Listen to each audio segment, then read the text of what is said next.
ಇಲ್ಲಿ ನೀವೇನಾದರೂ ನಿಮ್ಮ ಕೆ ಅಪ್ಲಿಕೇಶನಲ್ಲಿ ಈ ಒಂದು ತಪ್ಪನ್ನ ಮಾಡಿದರೆ ನಿಮ್ಮ ಕೆ ಅಪ್ಲಿಕೇಶನ್ ರಿಜೆಕ್ಟ್ ಆಗುವಂಥ ಚಾನ್ಸಸ್ ಇರುತ್ತೆ. ಹಾಗೆ ನಿಮಗೆ ಆಲ್ ಟಿಕೆಟ್ ಬರ್ದೇ ಹೋಲ್ಡ್ ಕೂಡ ಮಾಡ್ಬೋದಾಗಿರುತ್ತೆ. ಓಕೆನಾ? ಅದಕ್ಕೋಸ್ಕರ ಇನ್ನೂ 30ನೇ ತಾರೀಕುವರೆಗೂ ಕೂಡ ಟೈಮ್ ಇದೆ ಕೆ ಅಪ್ಲಿಕೇಶನ್ ಎಡಿಟ್ ಮಾಡೋಕ್ಕೆ. ನಾನು ಏನು ಹೇಳ್ತೀನಲ್ಲ ಅವ್ನ ಡೀಟೇಲ್ಸ್ನ ಒಂದ್ಸಲಿ ಚೆಕ್ ಮಾಡ್ಕೊಬಿಡಿ. ಏನಾದರೂ ಕರೆಕ್ಟಾಗಿತ್ತು ಅಂದರೆ ಆರಾಮಾಗಿರಿ, ಏನಾದರೂ ತಪ್ಪಾಗಿತ್ತು ಅಂದರೆ ತಲೆ ಕೆಡಿಸ್ಕೊಬಿಡಿ. ಎಕ್ಸಾಮ್ ಎಲ್ಲ ಬರೆದ್ಬಿಟ್ಟು PU ಎಕ್ಸಾಮ್ದು ಆಮೇಲೆ ಬಂದುಬಿಟ್ಟು ಇದನ್ನ ಸರಿ ಮಾಡ್ಕೊಳ್ಳಿ. ಓಕೆನಾ? ಇದು ಇಂಪಾರ್ಟೆಂಟು.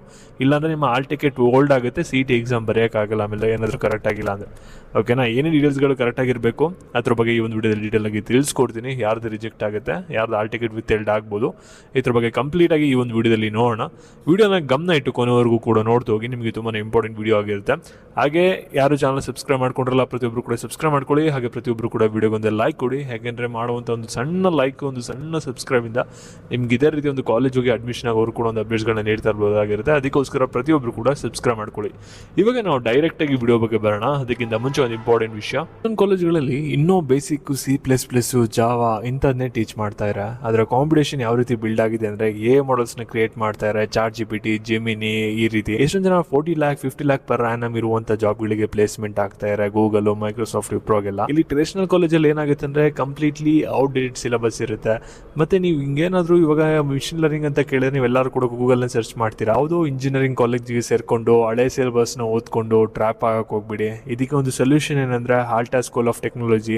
ಇವರು ಇಂಡಿಯಾದಲ್ಲಿ ಫಸ್ಟ್ ಟೈಮ್ ಒಂದು ಫಸ್ಟ್ ಕಂಪ್ಯೂಟರ್ ಸೈನ್ಸ್ ಪ್ರೋಗ್ರಾಮ್ನ ಇಂಟ್ರೊಡ್ಯೂಸ್ನ ಮಾಡಿದರೆ. ಇಲ್ಲಿ ನಿಮಗೆ ಡೇ 1ಇಂದನೇ ಕೋಡಿಂಗ್ನ ಹೇಳ್ಕೊಡ್ತಾರೆ. ಮತ್ತು ರಿಯಲ್ ವರ್ಲ್ಡ್ AI ಪ್ರಾಜೆಕ್ಟ್ಸ್ನ ಬಿಲ್ಡ್ ಮಾಡ್ತೀರಾ. ಮತ್ತು ಫ್ರೀಯಾಗಿ ಮ್ಯಾಕ್ ಲ್ಯಾಪ್ಟಾಪ್ ಸಿಗುತ್ತೆ. ಮತ್ತು 15+ ಪ್ರೀಮಿಯಂ AI ಟೂಲ್ಸ್ಗಳು ಸಿಗುತ್ತೆ. ಮತ್ತು ಇಂಡಸ್ಟ್ರಿಗೆ ಅಲೈನ್ ಆಗಿರುವಂಥ ಸಿಲೆಬಸ್ನ ಇವ್ರು ರೆಡಿ ಮಾಡಿರ್ತಾರೆ ಕಂಪ್ಲೀಟ್ಲಿ.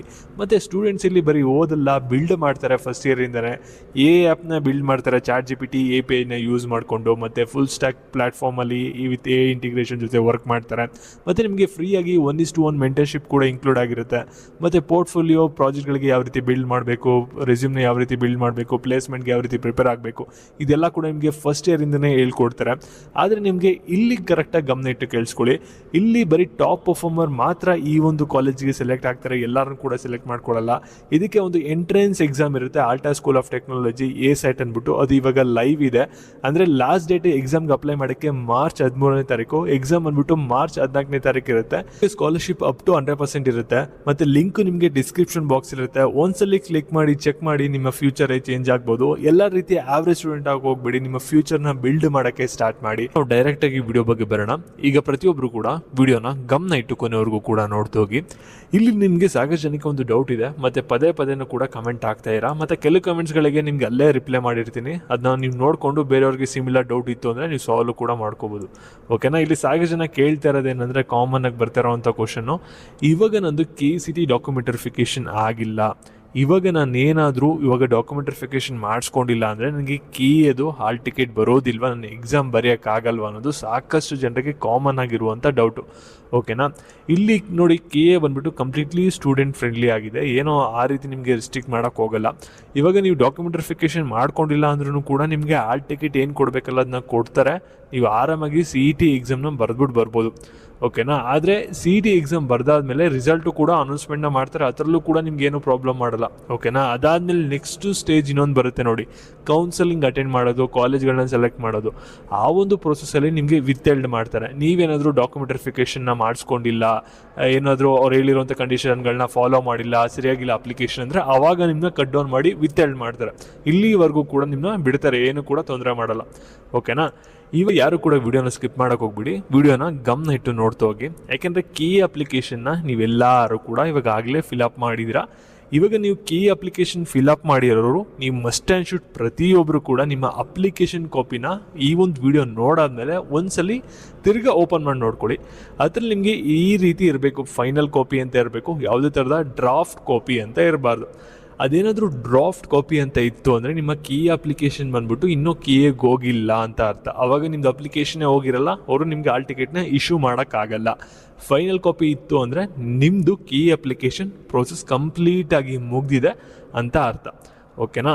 ನಂತರ ಕೀ ಅಪ್ಲಿಕೇಶನಲ್ಲಿ ನಿಮಗೆ ಹಾಲ್ ಟಿಕೆಟ್ ರಿಲೀಸ್ ಮಾಡೋಕ್ಕೆ ಏನೇನು ಡೀಟೇಲ್ಸ್ಗಳು ಬೇಕೋ ಅದು ಕರೆಕ್ಟಾಗಿ ಕೊಟ್ಟಿದ್ದೀರಾ ಅನ್ನೋದನ್ನ ಒಂದ್ಸಲಿ ನೋಡ್ಕೊಳ್ಳಿ. ನಾನು ಏನೇನು ಹೇಳ್ತೀನಲ್ಲ ಅದನ್ನ. ಓಕೆನಾ? ಆ ಡೀಟೇಲ್ಸ್ಗಳು ಕರೆಕ್ಟಾಗಿತ್ತು ಅಂದರೆ ನಿಮ್ಗೆ ಹಾಲ್ ಟಿಕೆಟ್ ಬರುತ್ತೆ. ಎಕ್ಸಾಮ್ ಅಂತೂ ನೀಟಾಗಿ ಬರೆದ್ಬಿಟ್ಟು ಬರ್ಬೋದು, ಏನು ಕೂಡ ಟೆನ್ಷನ್ ಇಲ್ಲ.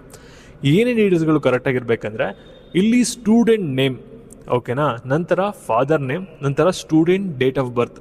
ಈ ಮೂರು ಕೂಡ SSLC ಮಾರ್ಕ್ಸ್ ಕಾರ್ಡಲ್ಲಿ ಯಾವ ರೀತಿ ಇದೆ ಅದೇ ರೀತಿ ಇರಬೇಕು. ಓಕೆನಾ.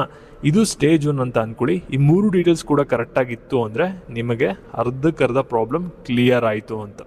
ನೆಕ್ಸ್ಟ್ ಸೆಕೆಂಡ್ ಸ್ಟೇಜಲ್ಲಿ ಏನಂದರೆ ನಿಮ್ಮದು ಫೋಟೋ ಈ ಜಾಗದಲ್ಲಿ ಏನು ಅಪ್ಲೋಡ್ ಮಾಡಿರ್ತಾರಲ್ಲ ಅದು ಕ್ಲಿಸ್ಟಲ್ ಕ್ಲಿಯರ್ ಆಗಿರಬೇಕು. ಈ ಫೋಟೋ ಜಾಗದಲ್ಲಿ ಬೇರೆ ತಪ್ಪಾಗಿರುವಂಥ ಡಾಕ್ಯುಮೆಂಟ್ ಅಪ್ಲೋಡ್ ಆಗಿರಬಾರ್ದು, ಅದನ್ನ ನೋಡ್ಕೊಳ್ಳಿ. ಓಕೆನಾ. ಡಾಕ್ಯುಮೆಂಟ್ಸು ಕೂಡ ಕರೆಕ್ಟಾಗಿತ್ತು ಅಂದರೆ ನಿಮಗೆ 75% ಏನೂ ಕೂಡ ಪ್ರಾಬ್ಲಮ್ ಇಲ್ಲ ಎಕ್ಸಾಮ್ ಬರೆಯೋಕ್ಕೆ. ನಾನು ಹೇಳ್ತಾ ಇರೋದು ಕೌನ್ಸಿಲಿಂಗಿಗೆಲ್ಲ, ಅರ್ಥ ಮಾಡ್ಕೊಳ್ಳಿ. ಓಕೆನಾ. ನೆಕ್ಸ್ಟು ಏನಂದರೆ ಇವಾಗ ಲಾಸ್ಟಲ್ಲಿ ಸ್ಟೂಡೆಂಟ್ ಸಿಗ್ನೇಚರ್ ಅಂತ ಬರುತ್ತೆ. ಇದು ನೀವು ಕರೆಕ್ಟಾಗಿ ಅಪ್ಲೋಡ್ ಮಾಡಿರಬೇಕು. ಯಾಕೆಂದರೆ ನಿಮಗೆ ಆಲ್ ಟಿಕೆಟಲ್ಲಿ ಬರೋದೇ 3 ಡೀಟೇಲ್ಸು, ನಿಮ್ಮ ನೇಮು, ಡೇಟ್ ಆಫ್ ಬರ್ತು, ನಿಮ್ಮ ಫೋಟೋ, ನಿಮ್ಮ ಸಿಗ್ನೇಚರ್ ಇರುತ್ತೆ. ಅಲ್ಲಿ ಇನ್ವಿಜಿಲೇಟರ್ ನೋಡ್ತಾರೆ, ಇಲ್ಲಿ ಏನು ಸೈನ್ ಮಾಡಿರ್ತೀರಾ ಅದೇ ಸೈನು ನೀವು ಎಕ್ಸಾಮಿನೇಷನ್ ಸೆಂಟರಲ್ಲಿ ನಿಮಗೆ ಏನು ಪ್ರತಿದಿನ ಅಟೆಂಡೆನ್ಸ್ ತಗೋತಾರಲ್ಲ ಸೇಮ್ ಎಕ್ಸಾಕ್ಟಾಗಿ ಅದೇ ಸೈನ್ ಮಾಡಬೇಕು. ಓಕೆನಾ. ಸಿಗ್ನೇಚರು, ಫೋಟೋ ಮತ್ತು ಈ 3 ಡೀಟೇಲ್ಸು ಕೂಡ ಕರೆಕ್ಟಾಗಿದೆ. ಕರೆಕ್ಟಾಗಿರುವಂಥ ಫೋಟೋ ಮತ್ತು ಸಿಗ್ನೇಚರ್ನ ಅಪ್ಲೋಡ್ ಮಾಡಿದ್ದೀರಾ ಅಂದರೆ ನಿಮಗೆ ಆಲ್ ಟಿಕೆಟ್ ಬರುತ್ತೆ, ಏನೂ ಕೂಡ ವಿತ್ಹೆಲ್ಡ್ ಆಗಲ್ಲ. ಫೋಟೋ ಜಾಗದಲ್ಲಿ ನೀವೇನಾದರೂ ಒಂದು ಸಿಗ್ನೇಚರ್ ಹಾಕೋದು, ಸಿಗ್ನೇಚರ್ ಜಾಗದಲ್ಲಿ ಫೋಟೋ ಹಾಕೋದು, ಈ ರೀತಿ ಉಲ್ಟಾ ಪಲ್ಟಾ ಕೇಸ್ ಮಾಡಿದರೆ ನಿಮ್ಮ ಅಪ್ಲಿಕೇಶನ್ ರಿಜೆಕ್ಟ್ ಮಾಡ್ತಾರೆ.